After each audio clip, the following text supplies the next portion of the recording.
আসসালামু আলাইকুম বন্ধুরা, সবাই কেমন আছেন? তো আশা করি সবাই ভালো আছেন এবং যে যেখান থেকে আমাদের এই ভিডিওটা দেখছেন আশা করি সবাই সুস্থ আছেন। তো আপনারা হয়তো ভাবছেন যে এই দুইটা ভাই কারা আমার সাথে বসে আছে, এটা ভাবতে পারেন। তো আজ আপনাদের আমি বললেই দেব যে এই দুইটা ভাই কিরগিজস্তান এসেছে এই 3 মাস হয়ে যাচ্ছে।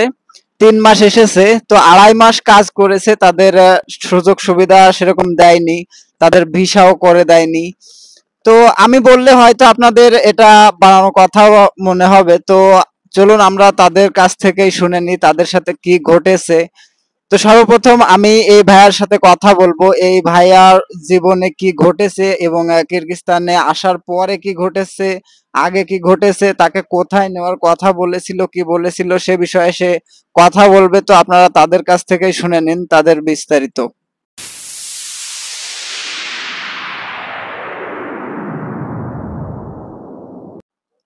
আসসালামু আলাইকুম। তো আমাদেরকে দালালে বলছিল যে প্রথম আমাদেরকে বই নিছিল মালয়েশিয়ার কথা বলে। মালয়েশিয়া বই নেওয়ার পর উনি আর মালয়েশিয়া নিতে পারে না। 1 বছরের জন্য 1 বছর আমরা ঘোরাফেরা করছি, মালয়েশিয়া নিতে পারে নাই। তারপর বলছে যে কিরগিজস্তানে যাওয়ার জন্য। কিরগিজস্তানের নতুন রাষ্ট্র, উনি বলছে ভালো হবে, বেতন ভালো হবে এবং কোম্পানিতে আমাদেরকে নিবে, এরকম বলছে। কিন্তু আমরা কিরগিজস্তান আসছি 3 মাস এরকম হয়ে যাবে, প্লাস 3 মাস প্লাস এরকম হয়ে যাবে। তো কিরগিজস্তানে আইসা আমরা কোনো কিছু পাই নাই, কোনো কোম্পানি বা কোনো কিছু কাগজপত্র কোনো কিছুই পাই নাই। উনারা যা বলছে আমরা কোনো কিছু ঠিক পাই নাই। এবং আমাদেরকে বলা হয়েছিল যে ফার্নিচারের কাজ দিবে।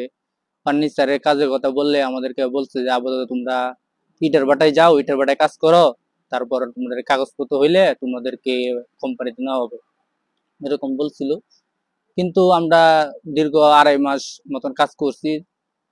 2.5 মাস কাজ করার পর এই ইটের ভাটায় এখানেও কোনো বেতন টেতন দেওয়া হয় নাই। আমাদেরকে কোনো খাবার কোনো কিছু দেওয়া হয় নাই। ওরা বলতেছে তোমরা কাজ করছো, এরকম কাজ করছো, তোমাদের বেতন 15,000 এরকম বেতন দেয় ওরা। ওদের কোনো ঠিক ঠিকানা নাই, ওরা মন মতো বেতন দেয়। ওদের বেতন দেয় না। আমরা 2.5 মাসে 30,000 মতন, 30-25 এরকম বেতন পাইছি। এরকম আবার কোনো খাবার দাবারের কোনো ব্যবস্থা নাই এরকম। কিন্তু এখন কি আর করব, দেশে চলে যাব, এরকম প্রস্তুতি নিতেছি, দেশে চলে যাব আমরা। ভিসা টিসা লাগাইতেছি, কিন্তু ডাইরেক্ট সরকারের থেকে যে একটা মেসেজ পাইছি আমরা, যে মেসেজে বলতেছে, সরকারি লোকে যে বলছে তোমাদের কোনো কাগজপত্র হবে না, তোমরা সরাসরি যদি কোনো কাজ করতে চাও তাহলে করো, তারা মন মতো বেতন দিবে। এবং যে পুলিশে ধরতে পারে, জরিমানা দেওয়া হবে, এরকম বলছে। আর যদি না পারো তাহলে তোমরা একজেট কেটে বিদেশে চলে যাও। আমাদের বাংলাদেশ থেকে অনেক বাঙালি ভাইরা আছে যে কিরগিজস্তানের বই জমা দিতেছে এম্বাসিতে, দালালের মাধ্যমে বা যার মাধ্যমে বই জমা দিতেছে। আর দালালে এই কাজের কথা বলে, এই কাজের কথা বলে, নানান ধরনের কাজের কথা বলে তারপর তারা আনে। সত্যি কথা বলতে এই দেশে কোনো কাজ নাই। দালালে বলে কিরগিজস্তান কোম্পানি আছে, সব কিছু আছে, সব ধরনের সুযোগ সুবিধা আছে, কিন্তু কিরগিজস্তান কোনো ধরনের সুযোগ সুবিধা নেই। 1 নাম্বার, দালাল বলবে যে কোম্পানিতে নিব, আসলে এই দেশে কোনো কোম্পানি নাই, কোনো ফ্যাক্টরি নাই। তারপরেও আমাদের কিছু কিছু বাঙালি ভাইরা আছে দালালের পাল্লায় পড়িয়া তারপর কিরগিজস্তান আসে। দালাল ইউরোপ যাওয়ার স্বপ্ন দেখায় যে কিরগিজস্তান গেলে কিরগিজস্তান থেকে ইউরোপ যাওয়া যাবে, ইটালি ঢোকা যাবে, ফ্রান্স ঢোকা যাবে, কলম্বিয়া ঢোকা যাবে, অস্ট্রেলিয়া ঢোকা যাবে, রাশিয়া ঢোকা যাবে, কিন্তু আসলে তা কিন্তু না। দালালের পাল্লায় পড়ে অনেক মানুষ কিরগিজস্তান আসছে, আসার পরে দেখে কোনো কিছুই নাই। তারপরেও যে কাজের কথা বইলা কিরগিজস্তান আনে, এই কাজ তো দেয় না, অন্য কাজ দেয়। আমরা দুজন বিগত 3 মাস হয়ে গেছে, আমরা 2.5 মাস কাজ করছি ইট বাটায়। আমরা যে ইট বাটাই না, এদিকে আমি দালালের কাছে আমি ফোন দিয়েছি, ফোন দিয়ে বলছি যে ভাই এই তো সমস্যা, এখন কি করবে? দালাল বলছে তোমরা যাও, আমি 1 মাসের ভিতরে ব্যবস্থা করতেছি। পরে আমরা বলছি ভাই আচ্ছা ঠিক আছে, 1 মাসের ভিতরে কাগজপত্র সবকিছু করে আমাদেরকে যে কাজে আনছেন সেই কাজে নিয়ে দিবেন। আমাদেরকে ফার্নিচারের কাজ বইলে তারপর কিরগিজস্তান আনছে। দালালের সাথে আমাদের কথা হয়েছে, তারপর দালাল বলছে যে ঠিক আছে ভাই, তোমরা কোনো টেনশন করো না, একটা মাস তোমরা কষ্ট করো। বিদেশ মানেই ভাই কষ্ট, কষ্ট বুঝেই তো আমরা বিদেশ আসছি। এখন কিরগিজস্তানের যে এই অবস্থা তা তো আমরা জানি না, আমরা দালাল যেভাবে বলছে আমরা সেভাবে আসছি। আসার পরে দেখি যে কিরগিজস্তানের এই অবস্থা। পরে দালালকে বললাম যে ভাই 1 মাস তো হয়ে গেল, 1 মাস কাম করছি বাট 1 মাস কাম করছি, 1 মাস কাম করার পরে বেতন দিছে আপনার, আমাকে দিছে বেতন 17,000 টাকা বেতন দিছে, এই দেশে 17,000 শ্রম দিছে। তারপর আমি দালালকে বললাম যে ভাই এই সমস্যা, এখন কি করব? দালাল বলতে যে চিন্তা করো না, তুমি আমাকে 3 দিনের টাইম দাও। আমি দালালকে 3 দিনের টাইম দিছি। তারপর দালাল 3 দিন পার হয়ে গেছে, তারপর আমি দালালের ফোন দিয়ে, দালাল ফোন টোন ধরে না। পরে আর কি করব, কিছু করার নাই। তারপর বাড়ি থেকে লোক পাঠাইছি দালালের বাসায়, দালালের বাসায় গেছে, দালালকে ধরছে। পরে দালাল কইতেছে আচ্ছা, এর কাছে তো আমি 3 দিনের সময় নিছি, আমাকে আর 1 সপ্তাহ সময় দেন, আমি 1 সপ্তাহের ভিতরে ওদের কাগজপত্র কইরে ভিসা টিসা আকামা টাকামা সবকিছু দিয়া তারপর তাদেরকে যে কাজের কথা কইছি ফার্নিচার কোম্পানিতে নিয়ে দেন। কিন্তু দালাল 1 মাসের টাইম দিলাম আবার, এরপরও দালাল আমাদের কোনো বাউবিত করতে পারলো না। এখন কি আর করব, দালালের পাল্লায় পইরা আজকে আমাদের এই অবস্থা। দেশে তাই বেলা 6-7 লাখ টাকা খরচ করিয়া তারপর এই দেশে আসছি। এখন দালাল যে কাজের কথা বলছে সেই কাজ তো দিতেই পারে না। আরো যে কাজ করতাম, ইট ভাটাই কাজ করতাম, ইট ভাটাই 2.5 মাস কাজ করার পরে প্রায় বাংলার 30-35 হাজার টাকা বেতন পাইছি। বাংলা 30-35 হাজার টাকা বেতন পাইছি। এই যে আমরা 6-7 লাখ টাকা খরচ করে আসছি, আসার পরে যে এরকম যদি আমরা বেতন পাই তাহলে আমরা চলবো কিভাবে? আমরা তো চলার মতন ব্যবস্থা নাই। এখন কি করব, আর কোনো উপায় না বের করে এখন আমরা দেশে যাওয়ার সিদ্ধান্ত নিয়েছি।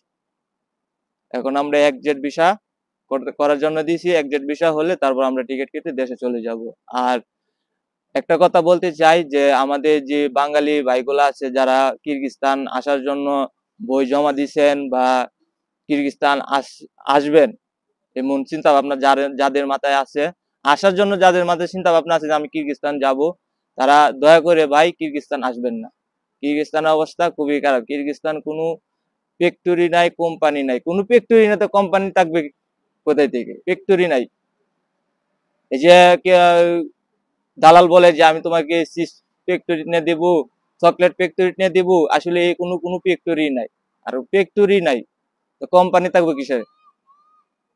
এই দেশ কোনো কিছুই নাই। আর যারাও কাজ করতেছে এরা খুব কষ্টে আছে। আমরা যেদিন এই দেশে আসছিলাম সেদিন আমাদের রিসিভ করছিল একজন লোকে। রিসিভ করার পরে আমাদেরকে অফিসে নিয়েছিল। অফিসে নেওয়ার পরে দেখলাম যে আমরা যেদিন কিরগিজস্তান আসছি এর একদিন আগে 2টা ভাইয়া ছিল, ওরা বাংলাদেশ থেকে কিরগিজস্তান আসছে। সকালে আসছে টিকিট কাইটে, বাদের দিন রাত্রে ফ্লাইট, তারা চলে গেছে এই কিরগিজস্তানে এই অবস্থা থেকে। আমাদেরকে কিরগিজস্তান আসার পরে মেডিকেল করাইছে, 1 সপ্তাহ পরে মেডিকেল করাইছে। মেডিকেল করার পরে পুলিশ ক্লিয়ারেন্স করাইছে, তারপর কোনো ভিসা দেয় নাই। আজকে যাবত প্রায় 2.5 মাস হয়ে গেছে, কোনো ভিসা পাই নাই। তো আপনারা শুনলেন এই 2টা ভাইয়ের কথা। অনেক চেষ্টা করছিল তারা যে এখানে থেকে কিছু টাকা উপার্জন করে, যে টাকা ঋণ করে এখানে এসেছে সেই ঋণটা শোধ হওয়ার প্রচুর চেষ্টা করেছিল, কিন্তু চেষ্টা করেও ব্যর্থ হয়ে এখন কোনো উপায় না পেয়ে তারা এখন চলে যাচ্ছে বাংলাদেশে। এসেছিল ঋণগ্রস্ত হয়ে, আবার চলে যাচ্ছে ঋণগ্রস্ত হয়ে, টাকা এনে সেই ব্যবস্থা করে এখান থেকে এক্সিট করে টিকিট কেটে আবার ঋণ করে আবার সবকিছু টাকা এদিক সেদিক থেকে ঋণ করে তারা এখন আবার চলে যাচ্ছে। তো যে সমস্ত ভাইরা কিরগিজস্তানে আসতে চান তারা অবশ্যই আমাদের ভিডিওগুলো দেখবেন। আমরা কিরগিজস্তানের যত প্রবাসী এখানে আছে প্রত্যেকটা প্রবাসীর সাথে দেখা করার চেষ্টা করি এবং তাদের থেকে আমরা তারা কেমন আছে, কি করছে না করছে সবার ভিডিওগুলো আমরা এখানে তুলে ধরি। তো আপনাদের কাছে অনুরোধ থাকবে যারা কিরগিজস্তান আসতে চান, এখানের পরিস্থিতি ততটা সুবিধা নয় যতটা সুবিধা অন্যান্য কান্ট্রিতে দেওয়া হয় প্রবাসীদের। এখানে সর্বপ্রথম যেটা আমাদের হয় না সেটা হচ্ছে এখানে ভিসা বৈধতা। আর একটা প্রবাসী যখন বিদেশ আসে, তার যদি বৈধতাই না থাকে তাহলে তার কোনো মূল্য থাকে না। তো আপনারা দেখেন আমাদের ভিডিওগুলো, দেখার পরে আপনারা হয়তো ভাবেন যে আমরা এগুলা করি আপনাদের না আসার কারণে। ভাইয়া, এখানে একটা কথা ভালো করে বুঝে নেবেন যে আপনি যদি বিদেশে আসেন, এসে যদি টাকা উপার্জন করেন, সেই টাকা কিন্তু আমি খাবো না, সেই টাকা আপনারই কাজে আসবে। তো আমরা এতটুক করি, ভিডিওগুলা ছাড়ি একটাই উদ্দেশ্য, যে আমরা যে ভাবে যে পরিস্থিতিতে আছি, যতটা কষ্টে আছি, এই পরিস্থিতিতে যাতে আপনারা না পড়েন, এই কারণেই আমরা ভিডিওগুলো দিয়ে থাকি। আশা করি এই ভিডিওটা থেকে আপনাদের কিছু শিক্ষা হয়েছে।